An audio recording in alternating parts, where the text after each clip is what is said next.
خلاص بقى كلنا بط وفراخ واتبسطنا، يلا بقى نعمل وصفات اقتصادية نكمل بيها شهر رمضان.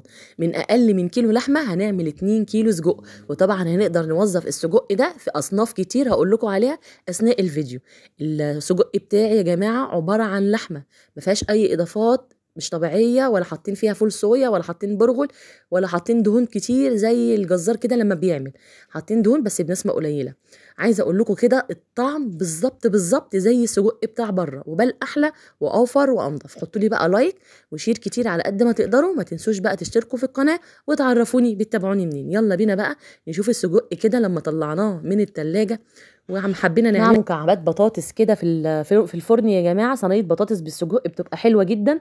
نقدر كمان نعمله في فطير شرقي وبيتزا، ونقدر نعمله سندوتشات، ونقدر نعمله بالمكرونه البشاميل يا جماعه. في السجق ملهاش حل، احلى 1000 مره من اللحمه المفرومه.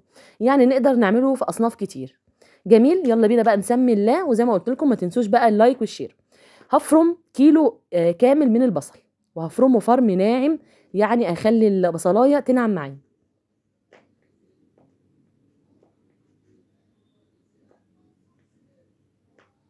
بالشكل ده. هنقص بس شويه فلفل عشان هحط ربع كيلو من الفلفل الاحمر اللي هو بنعمل منه الهريسه يا جماعه. فرمته مع بعض كويس جدا علشان يبقى ناعم، عشان يبقى سهل معايا وانا بدخل اللحمه في العصبان. جميل. هفرم بقى وحدتين من الطماطم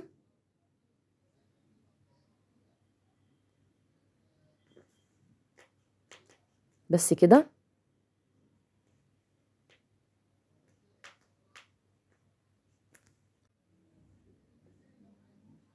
عندي بقى حوالي اقل يعني 900 جرام من اللحمه يا جماعه، يعني مش كيلو لحمه، لا اقل من كيلو لحمه.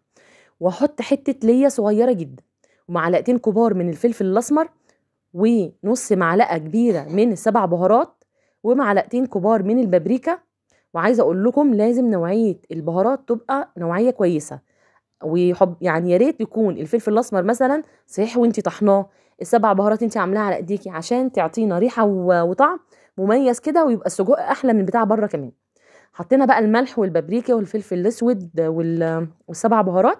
هنعجن بقى الكلام ده كويس جدا كده، بنعجن عجينه شايفين علشان كل حاجه تتوزع واللحمه تتشرب من البصل كده والفلفل والطماطم والبهارات.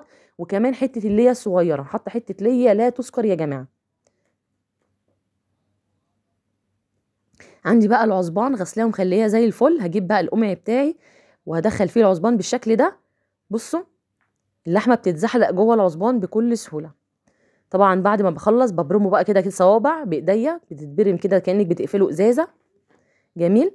وبحطه في صينيه كده وبسيبه بقى يتشمع شويه في الصينيه كده على رف التلاجة، وبعدين ابتدي اللي انا اكيسه.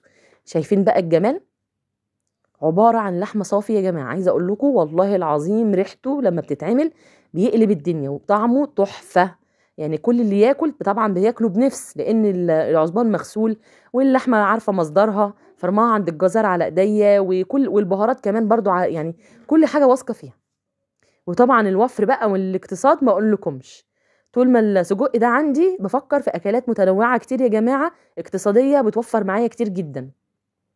لو عجبك الفيديو ووصلتي معايا للمقطع ده، ما تنسانيش بقى في اللايك والشير والاشتراك بالقناة، وتعرفيني بتشوفي الفيديو بتاعي من اني بلد. تعالوا بقى نجيب صينية كده ونحط. بص انا مطلعاه من الفريزر، يعني عايزه اقول لكم ان انا داخله المطبخ قبل الفطار بنص ساعه. بصوا مجرد ما غطيت عليه بيفك بكل سهوله ويبتدي كده يتحمر. بصوا مش منزل دهون كتير، لان انا مش حاطه غير حته ليا صغيره جدا عشان تطعمه بس. قطعت مكعبات بقى بطاطس صغيره، وحطيت له طبعا صلصه، وحطيت له بقى فلفل الوان، وظبطت الدنيا. كانت صينيه بطاطس يا جماعه تحفه جدا. مع السلامه.